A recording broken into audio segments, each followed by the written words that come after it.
I love Deuteronomy. No, really, this book is incredible. It just deserves all kinds of thumbs up. Yeah, people say that it's legalistic, and it is, and it makes people uncomfortable because it's full of what we might call Old Testament stuff. And beyond all that, the new fad is to accuse the book of being fundamentally fraudulent. Wow, I'm really revealing my nerd cred here. But I don't think Deuteronomy is a fake, and as for all that other stuff, I already told you I like it. You don't need to convince me. And it's sad that Deuteronomy only gets one measly week in the Come Follow Me. So I'm going to tell you guys why I love the book of Deuteronomy and why I don't think it's fake, even though it doesn't match the rest of the Torah. And somehow how that makes it cooler, actually. But before I do, I need to throw a disclaimer up on the screen if I'm going to talk about potentially fake books while being Mormon on the internet. If the only thing you have to contribute to the conversation is to remind me that the Book of Mormon is also fake, then I'm going to give you a very helpful award and you can go away now. Anyway, for the rest of you, Deuteronomy is a book about how to live in the Promised Land. You can think of it like a general conference talk given by Moses after the 40 years of wandering as the Israelites have finally arrived at the edge of the Promised Land. Moses takes the opportunity to tell the people how they ought to live in the Promised Land now that they've finally made it.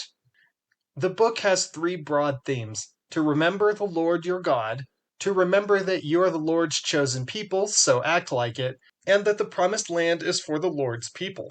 That last point is where most of the blessings and cursings of the book come in. If the children of Israel are obedient, they'll be blessed, and if they are disobedient, they will be cursed and destroyed, because the Lord will not have an unholy people to live on his land. And the reason the message of the book of Deuteronomy is so important is because you live in the promised land. Yes, you. But I don't live in Missouri or Utah.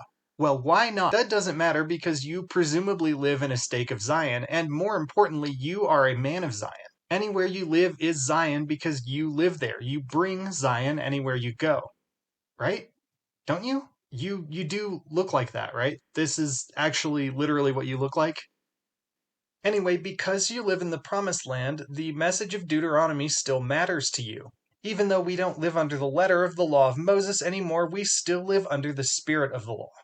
So yeah, I love Deuteronomy. And I want to turn now to the accusation that the book of Deuteronomy is fraudulent. And this is the part of the video where I'm going to talk about the Book of Mormon, so I hope that guy from earlier isn't watching anymore. So where does this idea come from? You'll have to forgive me here for doing something as cringe as engaging with secular Bible scholarship, because that's where it comes from. The argument is that Deuteronomy comes from a different source than the other books of the Torah, Genesis, Exodus, Leviticus, and Numbers. That it was written later by a different person, the Deuteronomist, and has closer ties to some of the historical books and Jeremiah. Because Deuteronomy shows itself to not be part of the Torah proper, which the secular Bible scholars also think is fake, by the way. Therefore, it was composed, probably made up, later, rather than being in any way authentic to Moses' time. And I don't actually think that confirms that it's fake, though I must say that I'm not any sort of scholar who actually knows things. I'm just a guy, so I'll start by saying that the Torah, or the 5 books of Moses, is an artificial category. Genesis, Exodus, Leviticus, and Numbers actually go together, whereas Deuteronomy was only lumped in with this group later because it has Moses as a central character. Rather than being the end of the books of Moses, Deuteronomy is actually the beginning of a separate work written by somebody called the Deuteronomist. This consists of Deuteronomy itself, then the quote-unquote Deuteronomistic history of Joshua, Judges, Samuel, and Kings, and the book of Jeremiah. And the last of these books starts to give you a clue as to the identity of the primary writer of this work, the prophet Jeremiah. Put in its proper context, Deuteronomy is the beginning of one of 3 Old Testament histories, in order of both how they appear in our modern Bibles and the time in which their primary author lived. We first have Moses, responsible for Genesis through Numbers. Then we have Jeremiah, responsible for Deuteronomy, the Deuteronomistic history, and the book of Jeremiah itself.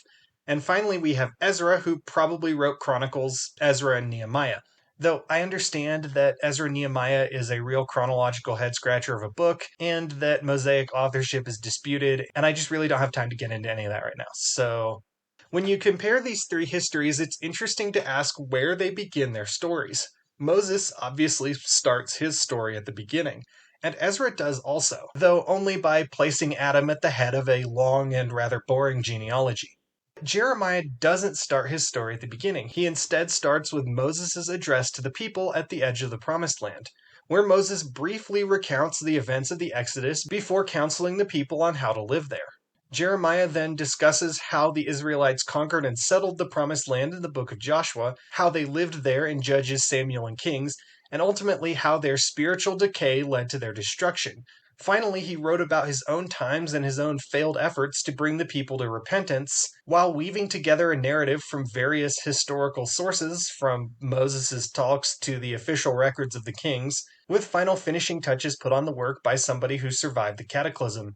And if this sounds familiar, that's because that's what this is. The Book of Mormon is a story about how a people came to a promised land, how they lived there, and ultimately how their spiritual decay led to their destruction, all written down by a prophet historian who tried and failed to bring the people to repentance, with finishing touches applied by somebody who survived the cataclysm. So this is all incredibly cool, and it is sad how underrated the Deuteronomy books are. With the way modern Bibles are organized, these books are chopped into several sections, and it's hard to see the whole picture. But they really shouldn't be overlooked, not only because they're cool, but because Jeremiah's message is the most pertinent to us of the three Old Testament histories. Moses' story is about the people escaping from oppression and traveling to the Promised Land, which I don't know about you, but I'm a little bit too young to have lived through that part of our history.